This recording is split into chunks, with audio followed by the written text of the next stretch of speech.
Board exam में best copy कैसे लिखे, क्योंकि आप सभी को पता है कि बोर्ड एग्जाम में एग्जामिनर के सामने आपकी कॉपी जाती है। आपने साल भर क्या पढ़ा ये मैटर नहीं करता, आपकी कॉपी का रिप्रेजेंटेशन क्या है ये मैटर करता है। अगर एक बेहतर तरीके से आपने राइटिंग की है कॉपी में, एक बेहतर कंटेंट आपने दिया है, रिप्रेजेंटेट किया है, तो निस्संदेह हम कह सकते हैं कि आपको बहुत अच्छे मार्क बोर्ड एग्जाम में गेन हो जाएंगे। मैंने बहुत सारे ऐसे स्टूडेंट्स को देखा जो साल भर बहुत मेहनत करते हैं, जो ब्रिलियंट स्टूडेंट रहते हैं, लेकिन उनके बोर्ड एग्जाम में नंबर कम आते हैं। मैंने इसी के विपरीत बहुत सारे ऐसे स्टूडेंट्स को देखा जो एवरेज रहते हैं पर बोर्ड में वो टॉप मार जाते हैं। रीजन बस एक है, रिप्रेजेंटेशन।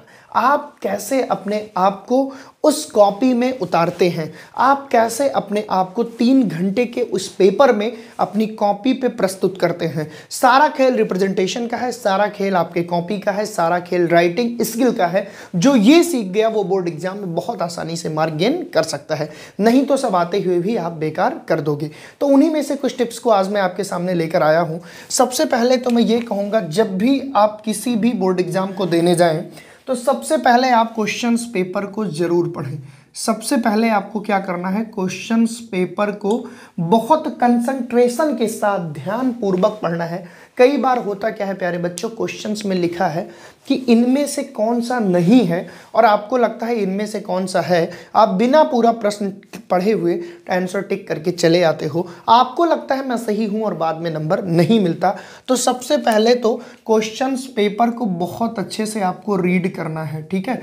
15 मिनट आपको इसीलिए एग्जाम में दिए जाते हैं कि आप क्वेश्चंस पेपर को अच्छे से रीड करो।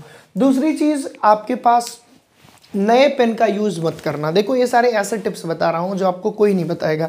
नए पेन का यूज़ मत करना। आप थोड़ा सा जो पेन चला लिए हो, जो यूज कर लिए हो, उस पेन का यूज करना, क्योंकि नया पेन जब तुम कॉपी में यूज करोगे, ठीक है, बोर्ड की जो आपकी कॉपी होती है आपको पता है वो ऐसे लंबे लंबे में होती है, ठीक है ना, ऐसे में आपकी बोर्ड की कॉपी होती है, ठीक है। तो नया पेन जब आप यूज करोगे प्यारे बच्चों तो उतना बेहतर नहीं चलेगा, इसलिए कोशिश करो कि नए पेन से बचिए। दूसरी चीज़, आपके पास 2 या 2 से अधिक पेन होने चाहिए, क्योंकि अगर भगवान ऐसा ना करे लेकिन अगर एक पेन रुक गया तो दूसरा पेन तुरंत तुम यूज करके लिखने लगो। तीसरी चीज़, जिस पेन से तुमने फाइनली प्रैक्टिस किया हो तेज लिखने का, जिस पेन से तुम्हारी उंगलियां दर्द ना करती हो, उसी पेन को बोर्ड एग्जाम में ले जाएं। ये सारे ऐसे की फैक्टर है ना, आपको कोई बताएगा नहीं, लेकिन ये सब ध्यान रखना पड़ेगा, ठीक है ना। तो आपको लगेगा कि अब ये कौन सा लॉजिक हो गया कि पेन कौन सा मैटर करता है। भाई मैटर करता है, ठीक है ना। तीसरा पॉइंट मैं डिस्कस करना चाहूँगा जो बहुत छोटी बात है, पहले जो प्रश्न आए वो सॉल्व करिए।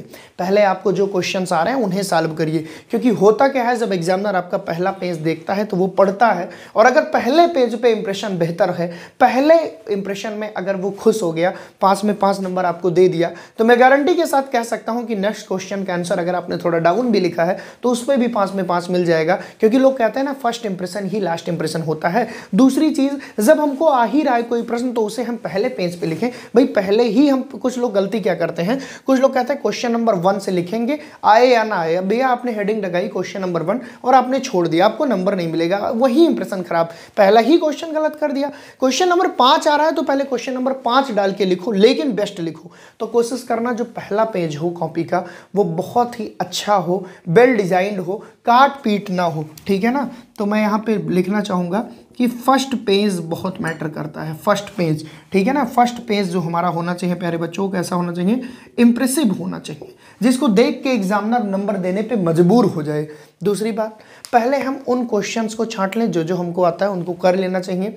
अब बाकी का बचे टाइम जो हमको नहीं आता उस पर देना चाहिए, उससे रिलेटेड आप लिख दोगे तो भी आपको कुछ नंबर मिलने की संभावना रहेगी। लेकिन अगर पहले ही तुम एग्जामिनर को घुमाने की कोशिश किए, पहले ही पेज में तुमने अपनी कलाकारी कर दी, तो फिर ये भूल जाना कि अब तुमको अच्छे मार्क गेन होंगे। तो ये सब स्ट्रेटजी है। जैसे फिजिक्स के पेपर में अगर आप थ्योरेटिकल पोर्शन पसंद करते हो तो आप थ्योरेटिकल पोर्शन पहले कर लो, बाद में न्यूमेरिकल करो, हो सकता है वहाँ पे कुछ बढ़िया फायदा हो जाए। पता लगा तुम पहले न्यूमेरिकल कर लिए, जो तुमको नहीं आता वही नंबर खत्म हो गए, तो थ्योरी में भी तुम्हारा नंबर कम हो जाएगा, क्योंकि एग्जामिनर का माइंडसेट तुम नहीं समझ सकते। तो ये कुछ पॉइंट थे प्यारे बच्चों जो आपको बहुत अच्छे से समझना होगा, ठीक है ना। हम ऐसे लिख सकते हैं हम ऐसे लिख सकते हैं कि पहले हम उन क्वेश्चंस को सॉल्व करें जो हमको बेस्ट तरीके से आते हैं। दूसरी चीज़, जब भी हम कंटेंट दें तो उसमें 3 चीज़ों का बहुत ज़्यादा वो रखना, ध्यान रखना। सबसे पहले तो हम कोशिश करें कि क्लासीफाई करें, सबसे पहले हम कोशिश करें कि क्लासीफाइड कर दें।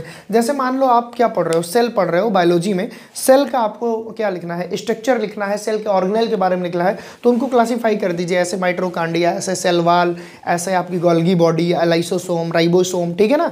इससे क्या होता है, एग्जामिनर के मन में एक पॉजिटिव वेव आती है कि चीज़ों को बहुत अच्छे से आप क्लियरिफाई किए हो, मतलब आपको पता था, ठीक है।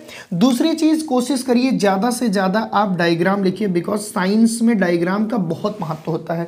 अगर आप डायग्राम का यूज करोगे तो बहुत अच्छे मार्क मिलेंगे।